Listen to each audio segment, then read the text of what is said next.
Hello friends, ओम नमः शिवाय. Good morning. आणि नेक्स्ट सकाळ झालेली आहे, तर इकडे आमचं परत काम सुरू झालेलं आहे. संध्याकाळी फंक्शन असल्यामुळे इकडे जी राहिलेली साफसफाई वगैरे आहे ते सगळं इकडे आम्ही करून घेत आहोत. आणि काम आमचं कंटिन्यू चालूच आहे. जोपर्यंत फंक्शन संपणार नाही तोपर्यंत ते काम कंटिन्यूच होत राहणार आहे.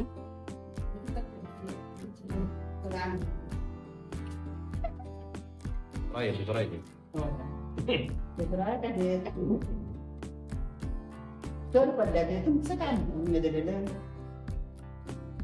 सोडले कसं माहिती.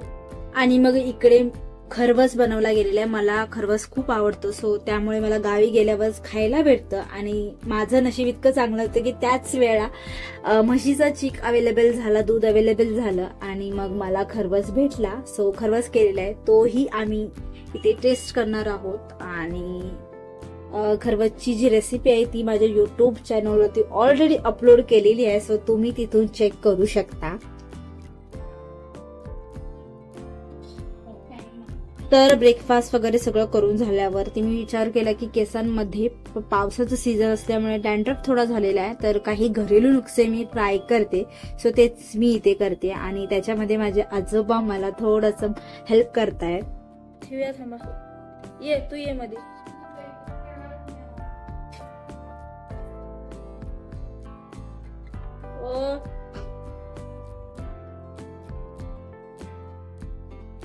तर मी घरेलू नुस्खे जे आहे ते केसांना करून घेते आणि केस टाय करून घेतलेत. आणि मग तोपर्यंत इकडे माझ्या ज्या घरच्या महिला मंडळ आहेत सो त्या जेवण स्वयंपाक करून घेत आहेत. इकडे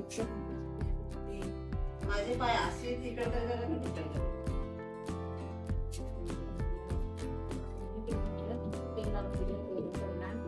तर जेवण वगैरे करून सगळ्यांनी जेवण वगैरे जेवून मग पुढे संध्याकाळी ऑलमोस्ट झाले. आता मेन फंक्शनसाठी प्रिपरेशन चालू आहे. सो इकडे चिवडा वगैरे बनवला जात आहेत, कारण की जे पाहुणे येतील सो त्यांना ॲज अ स्टार्टर म्हणून चिवडा गावाकडे दिला जातो. सो तो इकडे बनतोय आणि ते टेस्टिंग वगैरे करतायत की ओके आहे का, की थोडंफार काही त्यात गडबड वगैरे आहे. आणि इकडे चालू आहे संध्याकाळचं जे जेवण बनते. सो त्याच्यासाठी बायका ज्या गावातल्या आलेल्या आहेत सो त्या मसाले वगैरे वाटून देत आहेत. भाज्या वगैरे जे काही लागणारे सामान आहे सर त्या प्रिपरेशन करून देत आहेत इकडे.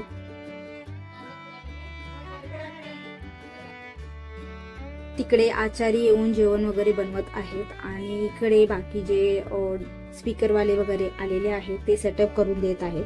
आणि आता मेन पार्ट येतो की आम्ही कोणालाही डेकोरेशन करण्यासाठी बोलवलं नाही. सो आम्हालाच घरच्यांना डेकोरेशन छोटं मोठं जे आम्हाला करता येईल, आम्हाला पॉसिबल होईल ते आम्हाला इकडे करायचं आहे. सो त्याची प्रिपरेशन आता आम्ही इकडे सुरू केलेली आहे. आणि डेकोरेशनसाठी मी माझा भाऊ दोघं करत आहोत. आम्हाला डेकोरेशन इतकं काही जास्त येत नाही, जे आम्हाला सिम्पल येतं तेच आम्ही घरात काही छोटं मोठं सामान आहे त्याची सहायता घेऊन इथे करतोय. आणि काय करायचं कसं करायचं हे आम्ही 10 वेळा विचार करून करतोय की असं करायचं का तसं करायचं का. सो तेच आम्ही इकडे चालू केलेलं आहे.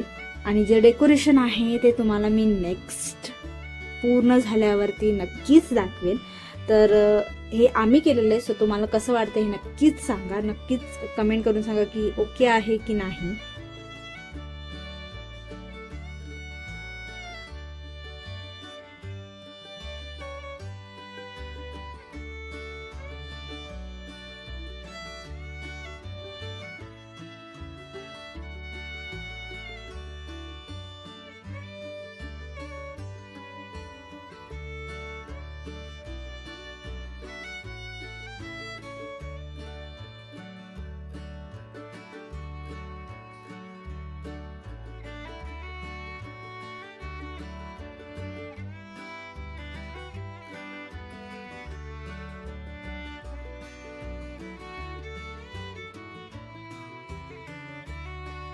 तर मग आम्ही इथे पडदे जे आहेत ते सेटअप करून घेतलेले आहेत. आणि आता हे कोरं दिसल्यामुळे आम्ही विचार केला की त्याला फ्लॉवर लावून थोडंसं डेकोरेट करता येईल ते करू. सो त्याच्या आधी आपले जे आर्टिफिशियल फ्लॉवर्स आहेत सो त्यांना आम्हाला पहिल्यांदा एकत्र करायचे, त्यांचे जे गुच्छ आहेत त्यांना बनवायचं आहे.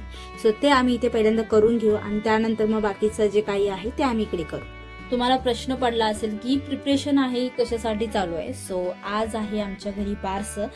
म्हणजे बेबी नेम सेरेमनी. सो माझ्या भाच्याचं बारसं आज आहे. सो त्यासाठी इकडे ही प्रिपरेशन चालू आहे, छोटंसं फंक्शन चालू आहे.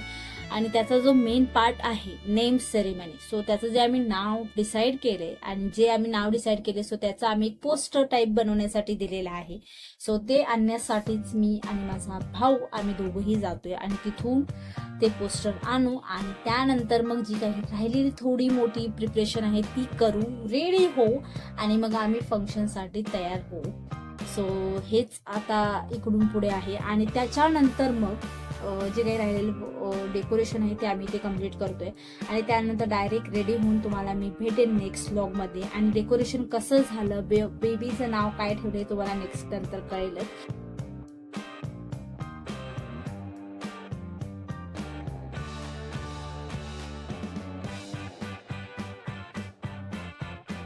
आणि मग मी आजचा ब्लॉग इथेच एंड करते. तर तोपर्यंत माझ्या चॅनलला लाईक करा, शेअर करा, सबस्क्राईब करा आणि खूप सर्व प्रेम द्या.